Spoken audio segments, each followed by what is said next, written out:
Adam now in North Carolina. Adam, you are on the show now. What's up? I'm going to disappoint you, Dan. I don't believe in ghosts.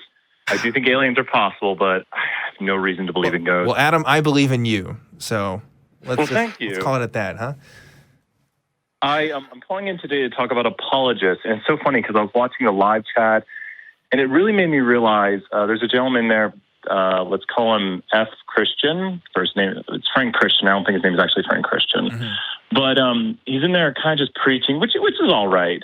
But everyone's saying to him, you know, why do you think this? And he's just, Jesus loves you. Jesus loves you. And maybe he's just hoeing on us. But I've talked to a lot of apologists as of late, and every time I talk to them, they tell me the reasons they believe, hopefully. And it's always these recycled arguments. I guess this is why I'm so frustrated. I'm calling into Truth Wanted to air my frustration to apologists, to Matt Slick, and to all the other apologists out there. When they talk about prophecy, and then we talk to them about it, and we ask them, well, what does prophecy tell you about the event? Does it tell you why it happened? And eventually you learn that prophecy isn't a good way to get to God, at least in my opinion. Mm-hmm. And then a week later, you see them somewhere else using this. And I find it frustrating. I don't know how to deal with this. Your thoughts? Man, what a great question. I've encountered this before. You tell people like, hey, this isn't a good idea and stuff. I used to hang out at, when I was in college, at a local apologist club, believe it or not. And I hung out with some of my atheist friends, so I wasn't the only one there. But, we would get into discussions with these guys till 3 o'clock in the morning, just going on some stuff. I can think of one time, well, more than one time, I guess, a few times where I've actually changed some people's minds while having doing more of the kind of argument, kind of debate style of things. But the other thing too was, this was a group of people who were fairly young, around my age, college aged. And I have a feeling that the older you get and the longer you stay in a lot of these kinds of communities, the more your beliefs kind of solidify, especially if you're constantly surrounding yourself by people who, think like you and stuff like that. Everybody does this, of course. I have to make that caveat, obviously. But, I know some, again, we were talking about believing things for the right reasons. I know some people who don't believe in God for not very good reasons. They said some stuff that's just kind of questionable, or even just some personal experience stuff. If personal experience arguments shouldn't work for believing in God, then it shouldn't work for not believing in God in the same way, right? I think there just needs to be more data in general. But anyway, your question is more about how to deal with the apologists. And my first response is, well, you kind of have to look for them if you really want to have conversations with them for most of the time, right? I would say the average American probably doesn't even know what apologists are or what they do. I think we encounter it more because we're kind of in those circles and stuff. We kind of see them more. So the first thing would be just go do something else. But that's not why you're asking me, right? You're saying you're seeing these people. I mean, they're in my chat and stuff too. Man, I think what you're doing is good. Just asking. I think people are more receptive to answering questions that you might ask them than you making some sort of statement of fact. Because, questions, unless it's a question they're ready to springboard on because they've heard it a million times, questions usually make us stop and think more than somebody making a point that maybe they already have an argument that they've read about somewhere, right? So again, I mean, that goes back to street epistemology stuff, right? And it sounds like you guys are doing a good job by asking the questions, but only an honest person can really respond to those questions in any meaningful way. And some people, you just have to sit down and realize they're just not going to be honest. It sounds like this guy may not be honest with you in the way that he's doing things. And that's really sad. And I think it's something people should, just kind of expect more and just kind of move on from, unfortunately. People are always surprised by the amount of BS people can spew out on the daily. But then you have people like Peter Popoff and some of these other guys who literally make careers out of doing it. And people are just surprised. They're like, well, how can so many people believe this stuff? And it's because when you do something long enough, people start to think that there's something to it, right? It's kind of like faking it till you make it. And if you surround yourself with other people who think the same way, it just kind of goes to that effect. So I don't know if that's helpful. I guess in summary, right? Choose questions over answers first, right? I think questions can be stronger because giving answers causes people to look in what they already know to be true or the responses they're already trained at. But questions, they may have some responses to those, but not always. It depends on the kind of questions you're asking. Really dig deep onto why that person is believing what they're believing. Try to get them on a level that is beyond surface level, beyond the kind of stuff that they're hearing all the time. And maybe you'll get somewhere, or maybe follow along with their arguments and see if it holds up to, the kind of questions you got. Anyway, that's all I got on it. What do you think, David? I find it particularly odd that they'd even self-identify as apologists. It's like, but to coin a phrase over here, when Leave voters want to sort of diss the Remain voters, they'll call us Ramoners. So we're moaning about the result. Yeah. And I don't self-identify as a Ramoner. Well, so there's weird. The reason for that is because the Greek word for the kind of defense of the faith, I believe, is like apologia, or like, hey, that's where apologia, the YouTuber, gets his name, right? Okay. It stems from a certain root word. That might not be the exact word, but that's the reason why they call themselves apologists. It's not necessarily because they're apologizing for something. It's just it shares that same kind of linguistic roots. So to add to that as well, there's another term called Europhile, for anyone who's pro-EU, and obviously that sounds a lot like paedophile. So I don't like to use the word Europhile either, because that has a negative connotation in people's heads. Well, it's the file part, right? File just means liking or something, like philanthropist is something, file, right? Yeah. Yeah, it's whatever gets triggered. But yeah, this was a minor point. Based on the meeting apologists, I didn't actually realize they were that rare in America. I would have thought they would be far more common. We're now majority I would say non-believer in the UK. The average Christian, I mean, I don't have any studies to back this up. I would say, though, that the average Christian either doesn't know or really doesn't care about most apologetics. I'd say that most of them just go to church and then they just hear some stuff, but like they're not really doing the legwork as far as book reading and stuff. That might change if you're from I come from. I didn't come from like a fundamentalist background, so maybe you start to hear some of that stuff more if you're from that kind of area. But in general, if I went outside on the street and asked people what they think of apologists or apologetics in general, I'd say 99% of them probably wouldn't even know what I'm talking about. Yeah, again, it's one of those things where I'm definitely not as well versed. I think I am aware of the specific arguments that they make. Say, for example, if someone were to say the Kalam cosmological argument like a month ago, I wouldn't know what you're on about. But if you're talking about like everything has a cause, therefore universe has a cause, or like that's essentially the Kalam cosmological. So I can understand the argument itself. I'm not so good with names. Yeah, I it's so funny because as an atheist, I've gotten to be friends with more apologists than I ever did when I was a Christian. Because they kind of, some of them want to talk to me and see what I think about things. I will say that the ones that I found to be more honest, I think I found some leeway with in some areas, and more places that I agree with on than others. I don't want to name specific names here because I don't know if they would agree with me that I've changed their minds on things, even though I think I have. But yeah, that's also because I've developed a personal relationship with some of these people. I think when most people are seeing apologists on the internet and stuff, they're leaving a Twitter comment or something, and then they move on with their lives. I don't know about you, but most Twitter comments, they might fuel curiosity in me, but like one single comment isn't going to completely change my worldview on everything I've ever believed in, right? Even if it's true, even if it's like a super good point, I think human beings just really don't work like that.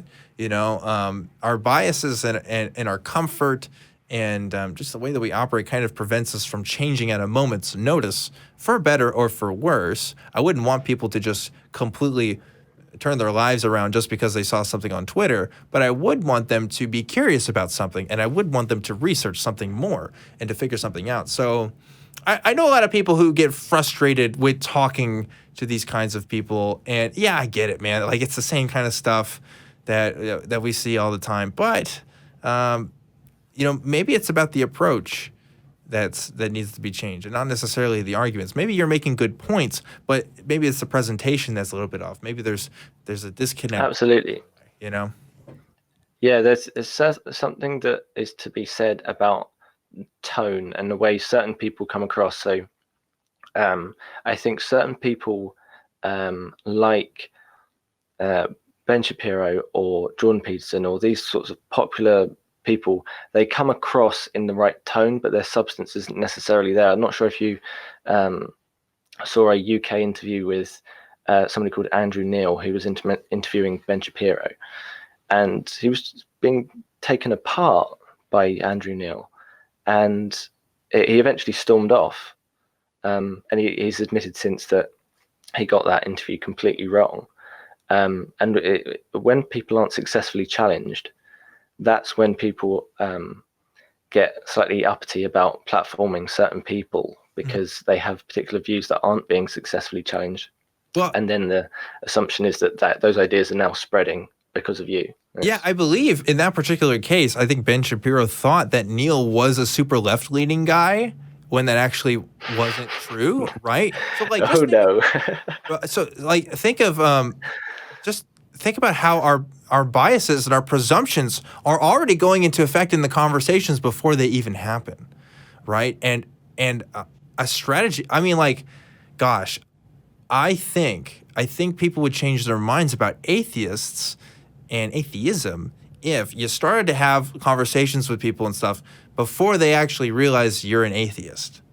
I think I've seen a difference in the quality of my conversations before I reveal what necessarily I think about something, and talking to somebody and maybe asking questions or bringing up other points before they've officially identified me. Because when you put a label on something, right, you're putting people in a box, and you're there's some part in the human brain that kind of says, well, even if this person makes this X point, right, they're still from in this box. So, you have to take what they say with a grain of salt, right? They can't be right about, everything, right? A clock is right twice a day, stuff like that, right? And we have a tendency to do this as people. I think, like, we're interested in, like, even before a politician speaks on the news and stuff like that, or they have, like, these stuff on CNN and stuff, they always have the D or the R in the parentheses, at least with American politics, to kind of let you know, like, oh, this is what you should already think about this person before they even had a chance to speak, right? Like, your judgments are immediately going to be flaring up as soon as you see just one of those little letters. And it's fascinating to see how we could probably do the same thing with our religious beliefs, right? Yeah, is it Adam that's still there? Yeah, so he actually dropped just a few minutes ago, but I decided to keep this conversation going because it was kind of interesting. But yeah, Adam, if you're still out there, thanks for bringing this topic up. I hope what we're saying is useful. And, it's a learning process for everybody, I think.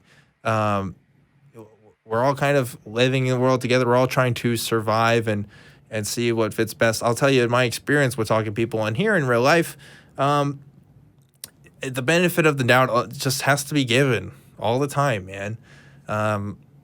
If somebody talked to me the way that I see some people talk to people about this kind of stuff a few years ago, about the stuff that I believe, I know that would have been kind of a turnoff. And I get that. There's a merit to the rhetoric that we sometimes bring to people and the kind of attitudes that we have when we're kind of fierce and we're fired up about stuff. But there's also people that look at that and say, like, wow, I don't know, and maybe it's tone policing, but, like, yeah, like, that tone is kind of making me feel differently about all of this, and it kind of turns some people off. So there's different strategies for different situations. People are not one size fit all locks with, or we're not keys. Wait a minute, let me try this metaphor again. there's not one single method that works on everybody, and that's a good thing, right? Because then we could like mind control each other all the time, and that wouldn't be good. Yeah, the one size fits all is the one that you're. Yeah. Well, we're not one size fits all creatures when it comes to convincing people. But it's amazing how bad people are at it. You know, if you already start off with a belief that the world is millions of years old with like evolution and stuff, like what I grew up with, like the creation stuff was never very convincing to me. But I could see how if you grew up with the other stuff first, you know, I could see how that could inform your worldview, right? Just as an example. Yeah, I forgot what I was going to say now. I was going to go on to how debates versus discussions. So when we have these sorts of discussions and we stay very calm and we allow everyone else to fully elaborate on their point with the expectation of being given the time to elaborate ourselves, it produces a much more fruitful conversation. So, for example, the most pertinent example for me is when I had Cosmic Skeptic on. I didn't interrupt him for just 10 minutes on free will. Just let him elaborate, let him go over the whole spiel, and then I'll just make notes and I'll go through them one by one, because that's a more productive conversation. Whereas a debate might be something along the lines of interrupting quite a lot, getting in each other's face, sounding quite good, responding quickly, and if you hesitate, well, that's a point for me. It's like that sort of mindset. Whereas I much prefer to have the discussions; they're much more fruitful. Yeah, for sure. Well, I saw that Tim, who's called into the show before, was trying to call earlier, and his note was he said that he used to attend a straight pride event, and I really wanted to hear what that story was. Unfortunately, he stopped calling earlier. But Tim, if you're out there, definitely catch up with us on that next time, because I want to know what that's like. Like, what do you do at one of those events, right? That's crazy to me. But anyway, I think that about wraps it up now for this show. We're kind of getting to, you know, the tail end here. David, where can people find you at? They can find me at WorleyDr on Twitter. So my surname, obviously WorleyDr. And I'm sure if people are following Dan, you've retweeted with my name in it, so people can find me there.